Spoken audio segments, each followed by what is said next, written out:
Pohon cemara dengan pohon palem kita nggak suka. Kenapa? Katanya Paskah. Wong dolanmu kurang adoh, kancamu kurang oke, turumu kurang bengi, kopimu kurang kental. Persis seperti komentar orang munafik kepada para sahabat yang diceritakan oleh Allah dalam Al-Quran. Ingatlah ketika orang munafik dan manusia yang punya penyakit dalam hatinya ngasih komentar kepada para sahabat, gharra haula'i dinuhum. Sahabat itu orang yang ditipu oleh agamanya. Dan seragam, Pak. Kasus ini berulang. Sejarah itu berulang, yang beda cuma pelakunya. Munafik di zaman Nabi komentar kayak gitu kepada para sahabat. Munafik di zaman sekarang komentar seperti itu kepada orang yang istiqomah dalam agama. Bersyukurlah ketika menjadi seperti ini. Semoga Anda masuk dalam rombongannya sahabat. Wong mati dikirimi hadiah sholawat tekan pora. Wong mati dikirimi hadiah sodakoh tekan pora. Wis mati ya wis, entek amale, putus amale, ora kena diapa-apakno. Lho sing ngomong ngono ku ketara, ngopine kurang kental, kurang adoh. Kon ngaji meneh. Khalil ibn Ahmad menjelaskan.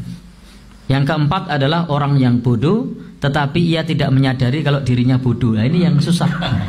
Kita perlu waspada dari orang bodoh yang tidak menyadari bahwa dirinya bodoh. Yang sudah kenamaan, hafal Quran, hafalan hadisnya banyak, di komen Ustadz Koplak. Masya Allah. Ini jelas orang yang bodoh tapi tidak menyadari dirinya bodoh. Masya Allah ya, kelas dunia. Jadi, loh kok jadi kayak gini gitu ya. Maksudnya itu browsernya kok jadi miring gini, piye gitu terusan ya.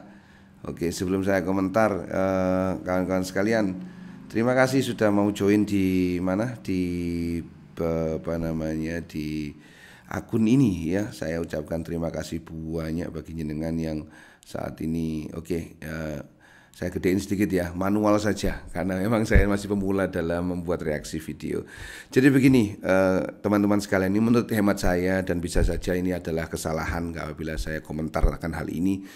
Namun begini, konteks kopimu kurang kental, dulinmu kurang adoh itu sebenarnya multi tafsir. Begini, di kalangan ulama NU itu banyak juga pengajian-pengajian yang sangat-sangat serius, sangat-sangat bahasanya adalah ilmu, bahasanya adalah ini pengajian benar-benar untuk mencetak ulama, untuk mencari kesejatian diri dan lain sebagainya. Itu banyak di kalangan internal NU, itu banyak ngaji-ngaji seperti itu.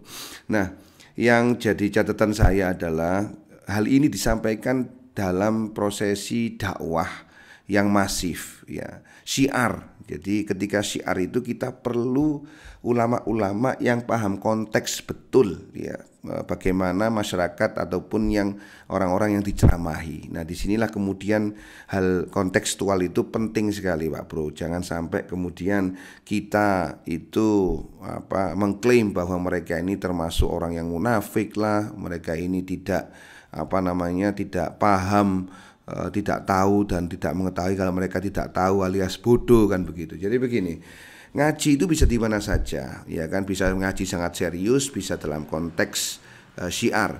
Saya sendiri biasa di warkop, Pak, alhamdulillah ya, dan di warkop itu banyak sekali ilmu yang bisa saya dapatkan. Misalkan ya, ketika saya di warkopnya Pak Johan itu cerita tentang bagaimana orang itu benar-benar tidak diterima bumi. Ini kisah nyata. Anda yang berada di Tulangan atau Wonoayu ya, di daerah antara dua daerah itu, saya detailnya lupa. Ini kejadian nyata. Orang sukses ya, kemudian tidak baik sama ibunya, durhaka sama ibunya. Ketika dimandikan itu, hujan itu turun, Pak, hanya di rumah itu saja. Ini kejadian nyata. Hujan itu hanya turun di daerah itu saja ketika mayit ini dimandikan, dan mayit ini terkenal durhaka sama orang tuanya, terkenal sukses juga. Beledek itu muncul, Pak, beledar, hanya di kawasan itu saja, hanya di rumah sekelupik kawasan itu saja. Ini kisah nyata. Mungkin bagi Anda warga Sidoarjo pernah mendengar cerita ini. Nah, kawan-kawan sekalian, ngaji itu bisa di mana saja, bahkan di warkop saja. Orang yang sharing tentang cerita nyata tersebut itu jadi mikir ya, jangan sampai berani sama orang tua, jangan sampai berani sama ibu bapak kita. Karena saya ketika mendengarkan hal itu benar-benar waduh iya medeni ternyata ya. Allah itu ridallahu fi ridal walidain wa sukhtullahi fi sukhtil walidain. Jadi murkanya Allah itu ada di murkanya orang tua, dan keridhaan Allah itu ada di keridhaan orang tua. Itu nyata di kisah tersebut yang disampaikan di warkop. Nah kawan-kawan sekalian, tentu saja pengajian yang lain itu juga ibaratnya itu punya kekhasan masing-masing gitu ya. Mungkin sampean di majelis-majelis begitu merasa lebih khusyuk ya, dan lain sebagainya, merasa ilmu itu atau transformasi informasi itu lebih mengalir. Namun juga di warkop itu sangat-sangat dimungkinkan. Ada cerita juga ya, misalkan ini teman tukang di dekat rumah saya yang itu bentrok sama bapaknya. Ketika bapaknya masih hidup, kowe gak tak izini ngangkut aku pas mati. Nah ketika ayahnya itu mati, itu bener-bener mau ngangkat kerandanya itu nggak bisa, kesenggol. Jadi itu adalah penyesalan terbesar ya, ketika seorang anak itu nyatru wong tuane dan wong tuane nyatru anake, dan itu jadi pengalaman sing masya Allah. Meskipun itu terjadi di warkop, namun efeknya bagi yang mendengar, at least bagi saya itu besar sekali. Makanya derek-derek sekalian, kita ada yang ngaji itu orangnya, kumpulannya adalah orang-orang yang serius terus ya, sehingga gampang stroke gitu kan. Kalau misalkan orang-orang itu ngajinya itu sering bercandaan, itu biasanya kopinya itu manis, akhirnya kebanyakan semedi, kebanyakan silo, kebanyakan etika, akhirnya rawan kena diabetes. Itu bercandanya orang-orang ya.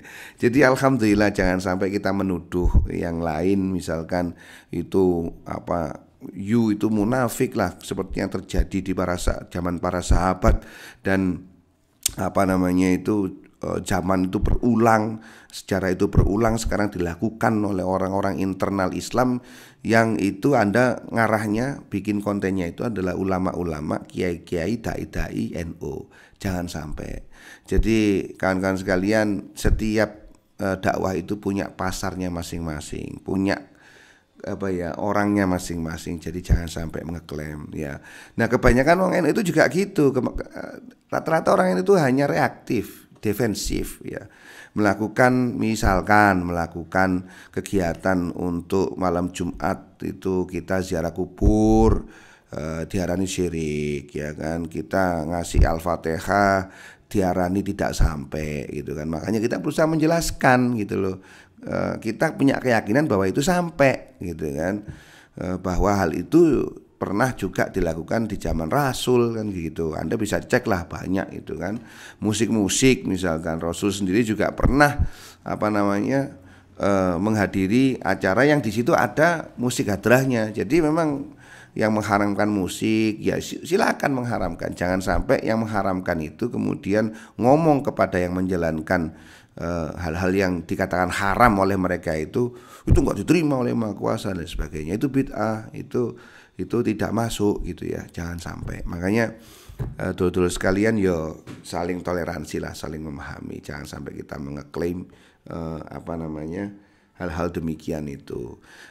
Syiar Pak, syiar. Jadi gini, juga sama ini, ada pernah saya beri pesantren itu kan tidak diperbolehkan itu bahasa daerah ya. Kalau kita berbicara bahasa daerah itu nanti kena mahkamah ya, kena gepuk dulu zaman saya itu. Tapi justru di situ itu kita jadi tidak masuk. Kenapa? Karena kita ini orang pesantren itu nanti kembali ke masyarakat, kembali ke sukunya, kembali ke lughotu qaumihim, dan cara komunikasi itu harus dengan lughotu qaumihim. Harus memahami bahasa Jawa kalau Anda orang Jawa, harus memahami bahasa Sunda kalau Anda orang Sunda, harus memahami bahasa Madura kalau dengan orang Madura. Lah bagaimana ilmu itu tidak diterangkan dalam bahasanya masing-masing, harus dengan bahasa Arab saja kan begitu. Nah ini juga salah satu kritik buat saya di pesantren yang mengkategorikan sebagai